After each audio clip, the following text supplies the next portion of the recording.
الذين اتقوا أفلا تعقلون حتى إذا استيأس الرسل وظنوا أنهم قد كذبوا جاءهم نصرنا فنجي من نشاء ولا يرد بأسنا عن القوم المجرمين. لقد كان في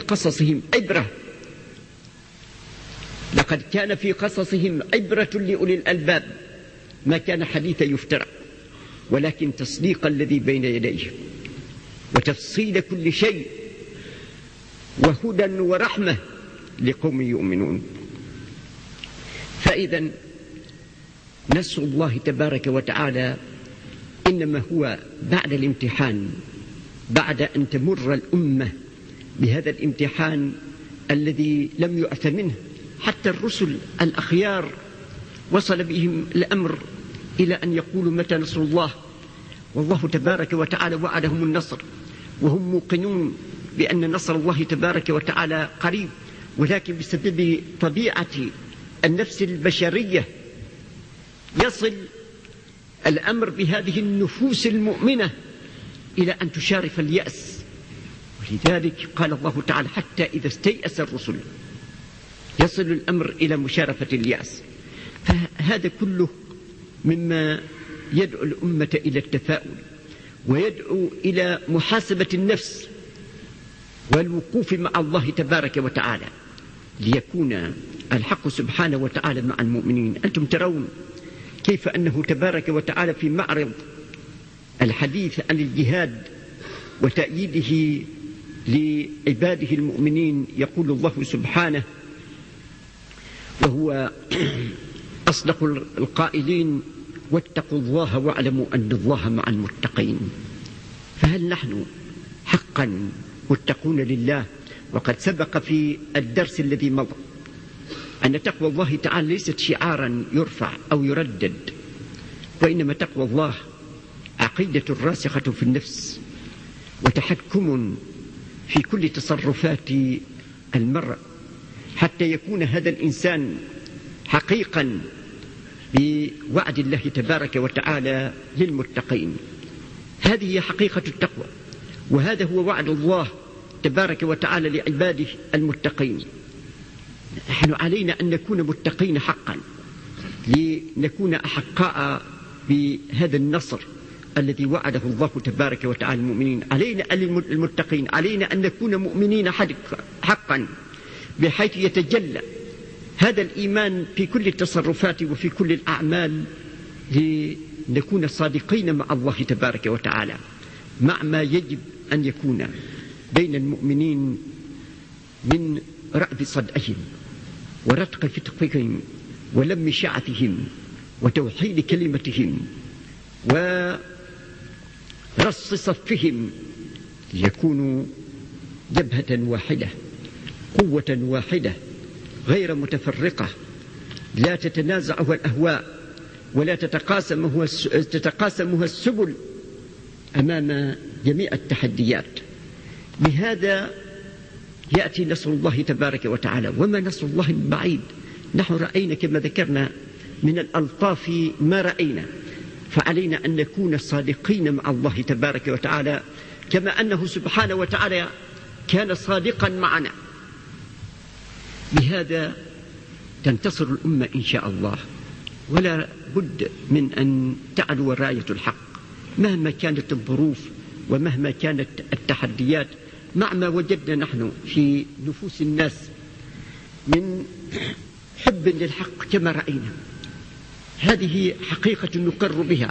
ما كنا نحسب أن الناس يصلون إلى هذا القدر، أي غير المسلمين في حبهم للحق وحبهم لانتصار الحق. فماذا بقي إلا أن يستمسك المؤمنون بهذا الحق وأن يعضوا عليه بالنواجذ وأن يعرضوه على سائر الأمم لتصل هذه الأمم إلى الاقتناع بالحق الذي أنزله الله تبارك وتعالى، وليدخل الناس في دين الله أفواجا. وعندئذ يفرح المؤمنون بنصر الله ينصر من يشاء. اللهم إنا نسألك بأن نشهد أنك أنت الله لا إله إلا أنت الواحد الأحد الفرد الصمد الذي لم يلد ولم يولد ولم يكن له كفوا أحد. نسألك ربنا أن تنصر الإسلام والمسلمين، وأن تذل الكفر والكافرين، وأن تقطع دابر أعداء الدين، وأن تستأصل شأفتهم، وأن تشتت كلمتهم، وأن تمزقهم كل ممزق، وأن تجعل تدبيرهم تدبيرهم، وأن تفل حدهم، وأن تقل عدهم، وأن ترد كيدهم في نحورهم، وأن تعيذنا وجميع المسلمين من شرورهم، وأن تمحو آثارهم، وأن تورثنا أرضهم وديارهم. اللهم اطمس على أموالهم واشدد على قلوبهم واجعلهم عبرة لخلقك. اللهم أرنا فيهم من عجائب قدرتك ومن غرائب بطشك ونقمتك ما تقر به عيوننا وعيون المؤمنين، إنك ربنا على كل شيء قدير، وإنك بالإجابة جدير.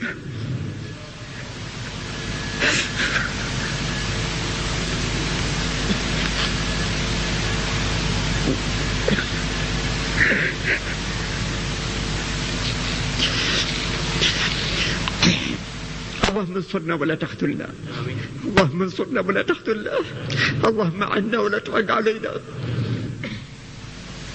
اللهم انصر دينك وكتابك وسنة نبيك صلى الله عليه وسلم.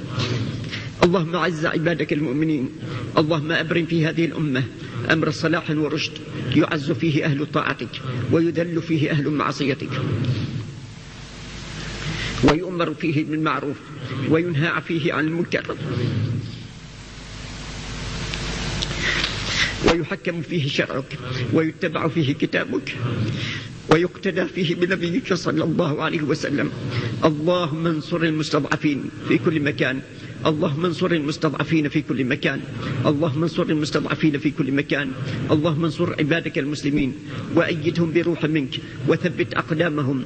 اللهم زلزل أقدام القوم الكافرين، اللهم زلزل أقدام القوم الكافرين، اللهم زلزل أقدام القوم الكافرين. اللهم اجعل الدائرة عليهم. اللهم أرسل عليهم طيرا أبابيل ترميهم بحجارة من سجيل واجعلهم كعصف معكول. اللهم اجعلهم أثرا بعد أين وخبرا بعد أثر، يا الله يا ذا الجلال والإكرام. اللهم شتتهم كل مشتت ومزقهم كل ممزق، واجعل الدائرة عليهم واجعل تدبيرهم تدميرهم، إنك ربنا على كل شيء قدير، إنك بالإجابة جدير. نعم المولى ونعم النصير. اللهم احفظنا في جميع أحوالنا، اللهم احفظنا في جميع أحوالنا، اللهم احفظنا في جميع أحوالنا، إنك أنت الحافظ الحفيظ. اللهم اصرف عنا شر الأشرار وكيد الفجار يا رب العالمين. اللهم اقطع دابرهم واستأصل شأفتهم. اللهم أرنا فيهم ما تقر به عيوننا، إنك ربنا على كل شيء قدير. وصل اللهم وسلم وبارك على عبدك ورسولك سيدنا محمد وعلى آله وصحبه أجمعين. سبحان ربك رب العزة عما يصفون، وسلام على المرسلين، والحمد لله رب العالمين.